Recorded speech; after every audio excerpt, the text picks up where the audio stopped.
గుంటూరు జిల్లా మంగళగిరి ఎమ్మెల్యే ఆళ్ల రామకృష్ణారెడ్డి పేరు ఇటీవల కాలంలో మీడియా వర్గాల్లో బాగా హల్చల్ చేస్తోంది.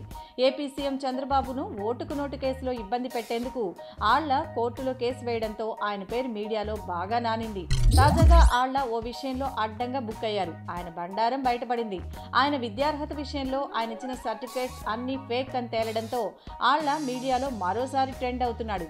ఆళ్ల తాను 1993లో మైసూర్ ఓపెన్ యూనివర్సిటీ నుంచి master of arts in political science పట్టాను పొందానని చెప్పుకున్నారు. అయితే అది ఫేక్ అన్న విషయం ఇప్పుడు బయటకు వచ్చింది.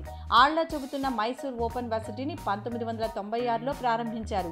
మరి ఆ లెక్కన ఆళ్ల 1993లో ఎలా పట్టా పొందారో ఆయనకే తెలియాలి. దీని పేరును ఎప్పుడూ మైసూర్ యూనివర్సిటీగా లిఖించేవారు కాదు. ఈ యూనివర్సిటీకి కాకతీయ స్టేట్ ఓపెన్ యూనివర్సిటీ అని మరొక పేరు కూడా ఉండగా ఆ పేరునే సర్టిఫికేట్స్లో సైతం పొందుపరిచేవారు.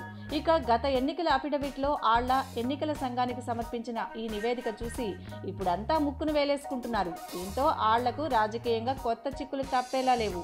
ఇక వైసీపీలో ఫైర్ బ్రాండ్గా పేరున్న కృష్ణా జిల్లా గుడివాడ ఎమ్మెల్యే కొడాలి నాని సైతం ఎన్నికల సంఘానికి తన విద్యార్హతపై రాంగ్ డీటెయిల్స్ ఇచ్చినట్లు తెలుస్తోంది. 2009లో నాని ఇచ్చిన డీటెయిల్స్లో 10వ తరగతి పాస్ అయినట్టుంటే 2014లో ఇచ్చిన నివేదికలో 8వ తరగతి పాస్ 10th ఫెయిల్ అనుంది.